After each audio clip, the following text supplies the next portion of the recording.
বিষয়। এই পাগড়িটা কেন? পাগড়িটা দুই কারণে, দুই বিষয়কে সামনে রেখে যারা এখানে পাগড়ি নিয়েছেন, আমি আজকে কিন্তু আপনাদেরকে মূল টার্গেট করে ওয়াজ করতেছি। এই পাগড়ি এক নাম্বার সম্মানের, বলেন এই পাগড়ি, সবাই বলেন এই পাগড়ি সম্মানের। দ্বিতীয় নম্বর, এই পাগড়ি দায়িত্বের। বলেন তো এই পাগড়ি দায়িত্বের, শুধু সম্মানের না, দায়িত্বের। এই পাগড়ি কত সম্মানের জানেন?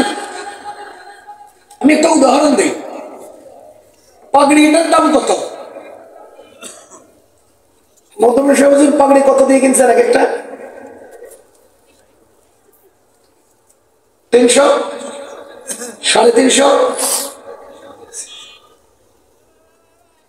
এটা একটা কাপড়, এটা থান কাপড়, দোকানের কাপড়। দোকান থেকে কিনতে গেলাম, দাম কত? 300 টাকা। বলেন না, দোকান থেকে কিনতে গেলাম, দাম কত? আজকে যাদের মাথায় পাগড়ি দিয়ে দিলাম, পরিয়ে দিলাম, এবার বলেন এই কাপড়ের দাম কি 300? এই পাগড়ির দাম কত? এটা বুঝার জন্য একটা উদাহরণ দেই। একজন মুসলমান মহিলার মাথায় ওড়না দেয়, দেয় না?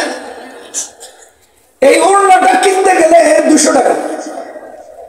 কিন্তু এই ওড়না যখন একজন মুসলমান মহিলার মাথায় উঠে যায়, তখন ওই ওড়নার দাম আর 200 থাকে না, আসমান জমিনের চেয়েও বেশি দামি হয়ে যায়।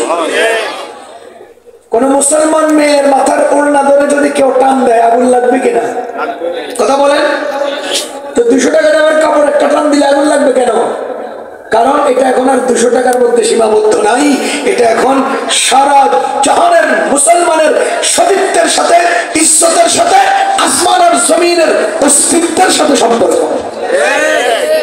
এটার দাম আছে বাজারে কত? মাথায় উঠার পরে কত? বুঝেন নাই? আমার হাফেজ ছাত্রদের মাথায় আমি পাগড়ি দিলাম, বাজার থেকে কিনলাম 300 টাকায়। মাথায় তুলে দেওয়ার পরে এটার দাম কত? ধরেন না মাথার পাগড়িটা কেউ ছুঁয়ে দেখেন নাই, পাগড়িটা কেউ এই পাগড়ি মাথায় দিয়ে আকাশ কাঁপায়, এই পাগড়ি মাথায় দিলে জমিন কাঁপে, এই পাগড়ি মাথায় দিয়ে হুঙ্কার দিলে আমেরিকা ইউরোপ পর্যন্ত কাঁপে।